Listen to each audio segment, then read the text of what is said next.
as you saw from my little emotional breakdown video that I filmed earlier this week, job searching sucks. And getting rejected after spending so many hours preparing for and interviewing sucks even more. However, it is still undeniably part of the process when it comes to job searching. Which is why today I want to share with you some tips that help me cope with rejections and still stay positive and motivated to continue in my job search. So let's begin. So my first tip is figure out which round the rejection happens. And I say this because each round actually represents different evaluation points. It could be competency or culture fit, or even position alignment and so forth. So you're getting evaluated by different things in different rounds. So by identifying where you're falling short on, you will then know what it is that you need to improve upon moving forward. So let's say, for example, that you made it past the resume screening stage and you are going into your first interview stage, which is the HR phone interview, and you're not passing that one, you're getting rejected after that call, then it might be because you're not really connecting the dots for the interviewer, whether it's a recruiter or an HR individual, that showcases that you do have the skill sets as well as the right experiences that will let you succeed in this role. Or let's say, for example, that you're making it through a couple interviews, and then when you hit the team interview and you're getting stuck there and getting rejected there, it could be because of our overall team cultural fit. The team might believe that you're not a good fit for their team dynamics because of personality, working style, communication style, and so forth. So you're not passing that stage. Or it could be later on in the final interview rounds, which could be other variables that led to this decision. Personally, I keep hitting the second to final interview rounds with different companies and getting rejected there. Which means that for me, it's no longer a competency issue like what I thought initially in my earlier breakdown video that I filmed. But instead, it could actually be more so a misalignment of position or other variables that are not within my control. Something that I would suggest for you is to take a moment and look back on all the interviews that you have conducted and see where are your rejections taking place on. Do you see a big average in the first round, second round, third round, or final round? And then look back and see, okay, if it's within the first two rounds, how can I better showcase my skill sets and tie it into my experiences and tie it back to this company that I'm applying for, showcasing them to know that I will succeed in this role, right? So really taking a moment to see where are the rejections happening. For my next tip is remember that rejections are not personal. There are so many factors that contribute to the final decision, and oftentimes it's actually out of your control. It could be due to cash flow issues, it could be like the company realizing that they no longer need the role to be filled, it could be that there is a restructuring taking place and someone else in the team might be a better fit for that role, so forth, right? There's a lot of factors that could take place, and that's actually something that applied to many of my rejections. A lot of the interviews that got rejected by, around 60%, 70% actually reach out to me saying that they have decided to put the position on hold at this time because of either forecasting issues or because that they have financial hardships that they may need to consider moving forward. And a few weeks down the line, I did see that they have layoffs. So it's kind of goes to show that at the end of the day, it may not be your issue that led to the rejection, but it could be something within the company internally that made them decide that, hey, we decide to not move forward with this candidate for this role at this time because of XYZ reasons that may not be the candidate's fault. And something that I personally like to say a lot is that rejection is actually just redirection. Just because one door closes doesn't mean another door will not open. And oftentimes one door closes actually leads to another door being open, right? And, everything happens for a reason. So personally for me, I believe that, hey, even though I got rejected from this company for this position, you know what? Maybe it's meant to be. Maybe I am meant for something even better down the line. And this is just another way for me to realize that this is not a good fit for me. And it's preparing me for a role that I may be a better fit for, or a company that I would love working at a lot more later on. Right? So just knowing that, hey, don't feel defeated because of a rejection, but instead see it as a redirection. My next tip is embrace your emotions and really reflect on them. The reason why I say is because it's really easy to wear rose-tinted glasses when you're going to different interviews and saying all the good stuff about a company, despite knowing internally throughout your interviews that this actually may not be a good fit for you. So, a question I would love for you to ask yourself is that, is it truly disappointment that you feel, or is it an ego fueled emotion that you're feeling about this specific rejection? Oftentimes, I found myself after going through like a couple interviews, like round 2, round 3, that this role may not actually be a good fit for me, or I'm not as interested anymore, being in team, learning more about the role, etc.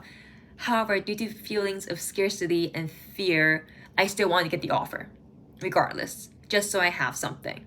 So even though I don't want the role anymore, I still want an offer, so I will still go through the whole interview cycle just to get an offer somewhere, right? But I feel like at that point, it's actually a waste of time looking back at it. And this is something I want you to know is that when you're getting rejected, really start embracing your emotions to see, are you feeling disappointed because it's a role that you really wanted, or are you feeling disappointed because you know that this isn't a role that you want, but you thought you could get? So like trying to balance like where your emotions are coming from, really embracing it. Like don't shush them away, but kind of listen to yourself and say, hey, Annie, like, what do you really think? What do you really want? What do you really feel, right? Because by going into a deeper dive of your emotions, you then realize that, hey, actually, rejection, it did suck, it did sting, but did I really want that role? Or is it just because I wanted something, so I wanted that role, even though I know it's not a good fit? So, these are things that I think you should ask yourself too. Because I know asking myself these questions really helped me in a sense as well to know that, you know what? The rejection actually didn't sting as much. And I realized that it's actually maybe a blessing in disguise I didn't get, because I won't be happy in that role, right? But also telling myself that, hey, maybe moving forward, stop investing so much time into each of the companies you're applying to the moment you realize that it's not a good fit for you. Because at the end of the day, you're just going to spend so much time there. My next tip is refrain from panic applying. And I really want to emphasize this is don't apply to jobs sporadically just because you got rejected. And the reason why I say this is after a few rejections that I received early on in my job search process, I found myself applying for jobs that I don't even truly want, or even jobs that I knew I could get easily just because they're so entry level based on my experiences. And it's really embarrassing to say, but I got rejected from all of these jobs too because I was too overqualified. Like, I had a recruiter reach out to me, very confused, saying, why am I applying for this role when I'm so overqualified already? Like, knowing that it's way below my pay grade. And also, a hiring manager, so for another company that I was applied, that really was an entry level job for me. Like, I passed the HR recruiter call with flying colors, and then got to the hiring manager round. The hiring manager is just like telling me that this role will not benefit my career whatsoever based on the stage I'm at, and really telling me that, be more confident in myself and apply for jobs that are where my level is at, and not apply for entry level jobs. But the one thing I would say about that specific hiring manager is that she actually took the time to just tell me that, hey, I see a lot of candidates like yourself who are very experienced applying for entry level roles. And I understand it's a recession period, so everyone's panicking, but based on my conversation with you, based on what I understand of your skills and your experience, it's really a waste of your time to apply for roles like this, get it, do it, and leave after a couple months, knowing that it's not a good fit, right? So I don't re-emphasize, don't be like me. Don't panic apply, because I panic applied for a couple of jobs that really I shouldn't have applied to, just because I was getting terrified of not getting an offer. So yeah, just a food for thought. My next tip is having a strong support system in place. This could be see it by your friends, your families, close colleagues, anyone that you feel really comfortable with sharing your honest and transparent feelings with, and feel confident and safe confiding to. And the reason why I say this is because it's really easy to fall into despair and a negative self-talk. I mean, you saw me in my earlier video that I filmed this past week about myself going through emotional breakdown, thinking that I'm not competent, thinking that I'm not, good enough for the companies that I applied to, right? But that's because I fell into a despair moment. Like I was constantly in my own head, and my own head was giving myself really, really mean talks, really meaner energy for myself. However, having a strong support system really puts you into perspective that, hey, is what you're saying about yourself true? Or, are you just having a moment, right? And oftentimes a lot the people that I have in my support system, which really isn't a lot of people, it's really just three of my really close friends and work colleagues that I kind of confide into about my current situation.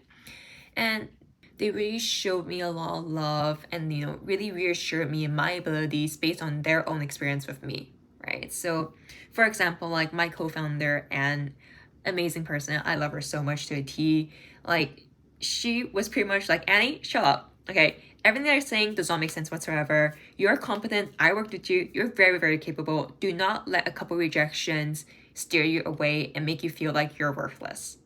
And she went on even further to say that, you know what? Let me write you a recommendation on LinkedIn. Let me write you a recommendation that I can share for you publicly, because I need to let people know how capable and amazing that you are, because clearly you do not see it yourself. Just things like that really puts into perspective that,